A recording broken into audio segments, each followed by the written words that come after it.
cambiando la calificación, por lo tanto, de los terrenos y, en consecuencia, bueno, pues esto posibilitará que se construya un bloque de 14 viviendas en dicho ámbito y remate urbanamente lo que es el barrio de Martutene en esta zona. Y, bueno, pues es un paso más en un procedimiento que siempre es largo de modificación del plan general y que, bueno, pues todavía tiene algunos pasos más que dar hasta su aprobación definitiva. Eta azken gaia, ez gobernu batzordekoa, baina bai zuei jakitera ematera natorkizuena, datorren larun batean, hilaren 29an, beste plaka bat jarriko dugula. Kasu honetan, Eugenio Daziregi oroitzen duen plaka, eta hau Udia auzoko Bordatxipi aldean izango da. Orain dela 25 urte eraila izan zen, eta eraila, eta betiko moduan, aldez aurretik hemen senitartekoekin eta ingurukoekin elkartzeko aukera izango dugu udadean, eta gero guztiak batera, eguardiko 12etan bertara mugitu, eta bertan omenaldi xume hori egingo dugu, eta plakak geldituko da. Decía que la última cuestión, no de Junta de Gobierno, pero sí de la que os queremos informar es de la colocación de otra placa en recuerdo de las víctimas de la violencia del terrorismo en nuestra ciudad, en este caso de una víctima de ETA, que fue asesinada hace 25 años, Eugenio Daziregi. Colocaremos esa plaza en el lugar en el que fue asesinado, concretamente de la calle Bordatxipi de Ategorrieta, en Udia, y como suele ser habitual, y ya lo habéis visto en varias ocasiones, pues nos encontraremos con la familia aquí en el ayuntamiento pues a partir de las 11 de la mañana y después nos trasladaremos a las 12 del mediodía al lugar y procederemos a inaugurar esa placa con una pequeña ofrenda floral. Nere aldetik, hoiek gobernu batzordetik eta honen inguruan ere esateko neuzkenak, eta hemendik aurrera, ohikoa den bezala honen inguruko edo beste gai baten inguruko galderarik baldin badezue, zuen esanetara.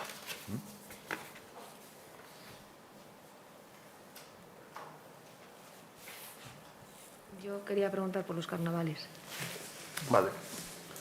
Pues hoy no voy a dar mucho que hablar, espero. A ver, estamos un poco a la espera. Sabéis todos que el decreto de las medidas que están en vigor en este momento tiene una fecha de caducidad, que es el 28 de enero, este viernes. Y entonces es previsible que antes del viernes 28 pues haya alguna novedad con respecto a las medidas que yo en este momento no conozco cuáles puedan ser. Entonces creo que por prudencia en este momento toca esperar a esto, que no queda mucho tiempo, y esta semana sabremos cuál es el contexto, si es el mismo o si cambia. Y en función de eso podremos hacer una cosa u otra. Entonces prefiero, antes de volver a incidir sobre posibilidades, esperar a saber cuál es el decreto concreto de medidas que esta semana sabemos todos vamos a tener encima de la mesa. Bai, ez nioen dakizuten bezala momentu honetan emergentzia egoeran neurri zehatzak arautzen dituen dekretua indarrean dago urtarrilaren 28 arte, dekretuak berak hala ezartzen duelako, bere iraupena 28 arte aurre ikusten dadako, eta danak dakigu, aste honetan zehar, horren inguruan, seguru aski nobedadeak izango ditugula. Edo bai luzatzen dela, edo aldatzen dela, baina nik orain ez dakit. Hori nola izango den, edo nola ere aste honetan jakingo dugu, bata da bestea den. Tan nahiago dut hori jakin arte behintzat, berriro aukeretaz ez aritzea.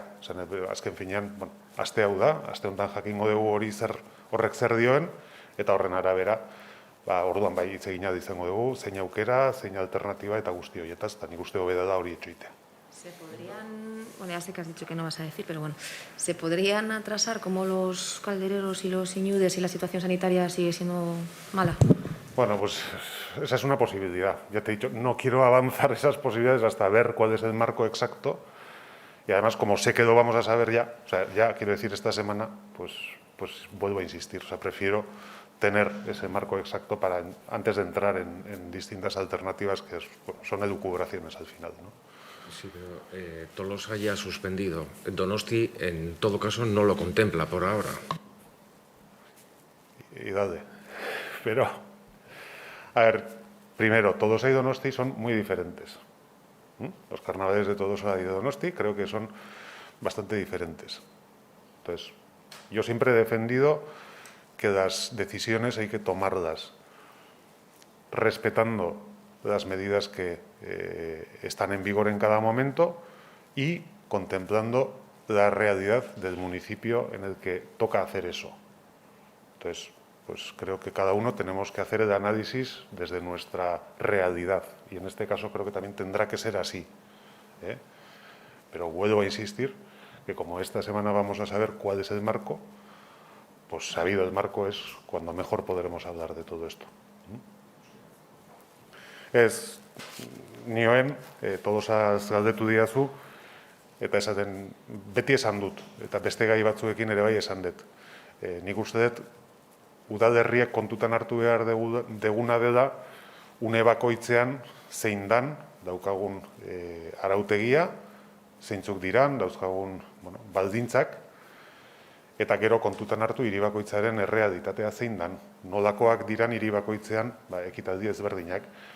Eta ez dut ezer horrela azpimarragarririk esango, aipatzen badet Tolosako inauteriak eta Donostiako inauteriak ez dira da berdinak, bakoitza da bere modukoa.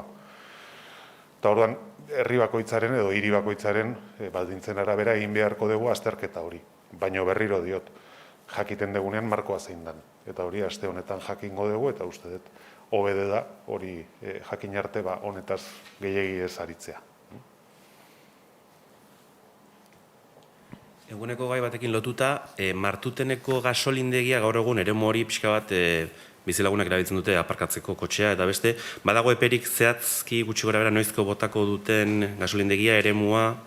Ez naiz ausartzen epe bat esatera, tramitazioan oraindik falta zaio, zeren behin-behineko onarpena eman da, orain alegazioak egon daitezke, ez dakigu egongo diren, agian gai horren inguruan egon daiteke baten bat, ikusi beharko da nola erantzuten dan, eta hortik joango gara behin betiko aprobaziora, eta hortik aurrera ere gelditzen dira beste pauso batzuk, proiektu zehatza aurkeztu beharko da, eta bar, eta bar. Orduan, ez naiz ausartzen epe zehatz bat jartzen.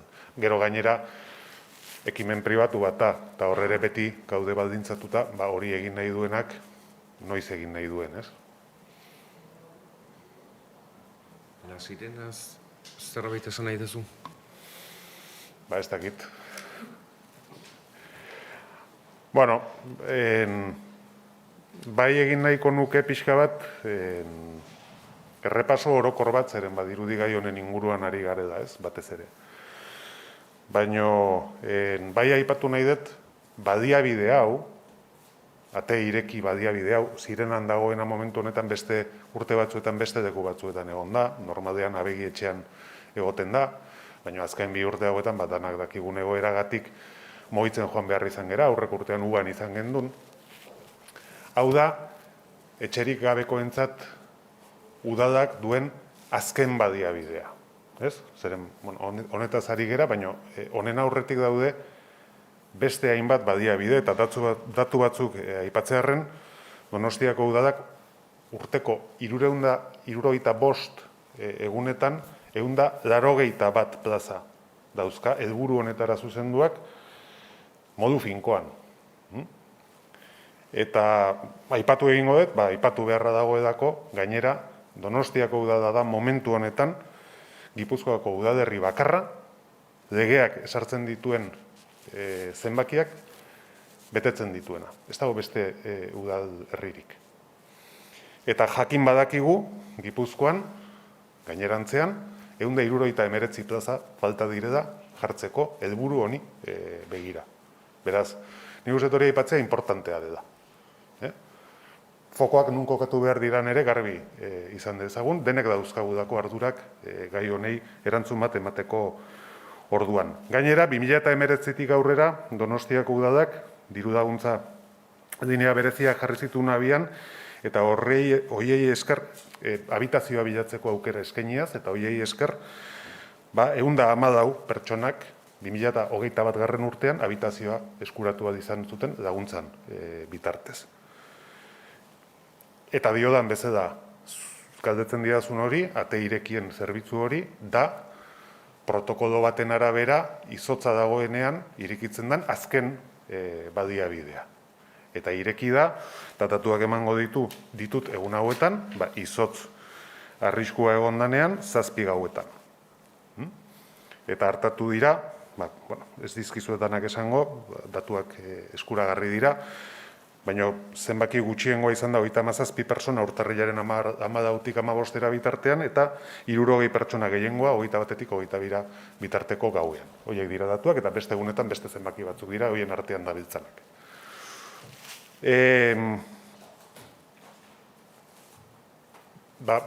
Nik uste, eta azkena, protokoloa, aipatzen den protokoloa, ez da protokolo berri bat.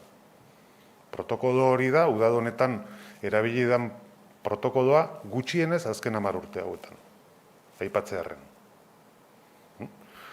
Beraz, azpimarratu nahiko nukena da hori, ez gaitezen zentratu, etxerik gabeko pertsonei eskaintzen zaien laguntza horretan honetaz hitz egiten, hau dadako azken baliabidea momentu jakin batzutan aktibatzen dena, baino aldez aurretik beste baliabide guzti horiek daude, eta urteko egun guztietan eskaintzen direnak.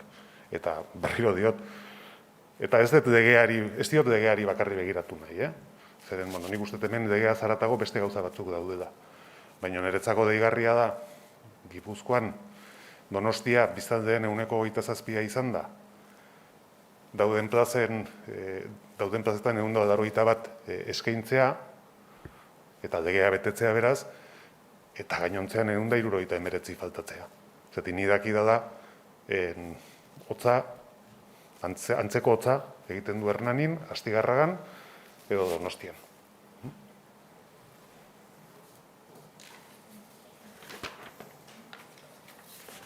Erderaz.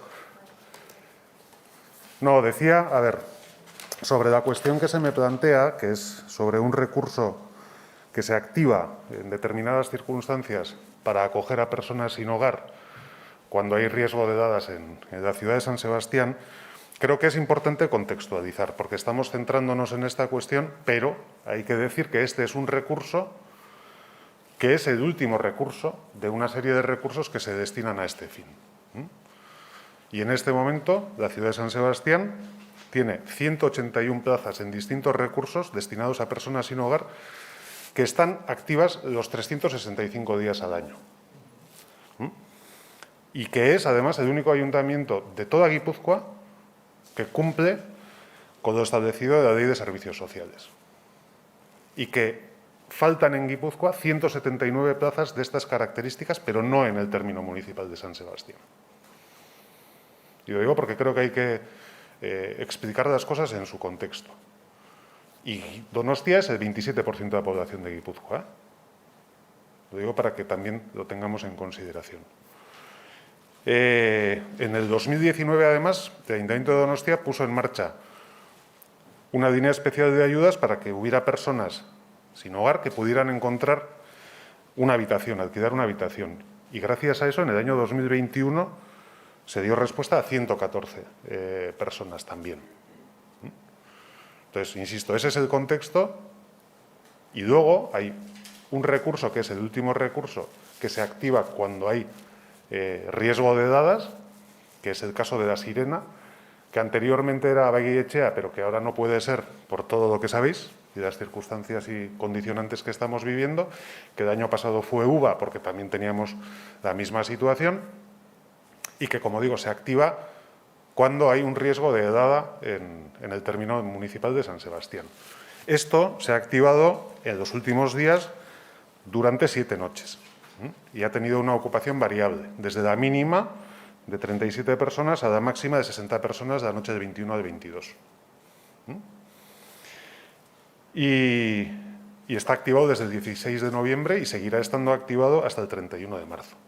Y el protocolo que se utiliza para activar este último recurso es un protocolo que viene siendo el mismo desde hace, que yo sepa, por lo menos 10 años. Y el resto de recursos que se destinan a personas sin hogar han crecido, también lo tengo que decir. En número de plazas, en programas como Oterduak, que también está en marcha. Entonces, bueno, ese es el contexto. Digo para que, bueno, si nos queremos centrar en una cosa, pues cada uno es libre, ¿no? Pero creo que hay que mirar las cosas en su contexto y en todo lo que el ayuntamiento hace, precisamente, bueno, pues para tratar de ayudar a personas sin hogar en el municipio de San Sebastián. Y que, hombre, pues he dicho en euskera también, el mismo frío hace, o igual más, en Hernani o en Astigarraga cuando llega que en San Sebastián. Gaiarekin jarraituz, egia da, badibidez, Harrera Sareak esan duela, etxerik gabeko jende gehiago dagoela gaur egun Donostian, azken 10 urte hauek aipatu dituzula, eta jakineko nuke udalak protokolo hau, ezarrita dagoen hau, ate irekiena aldatzeko aukera daukan, eskumena daukan, eta aurrera begira aldatu dezakeen. Aukera izan dezake, noski, baina beste udalerri batzuk ere baliabideak jartzeko aukera daukate.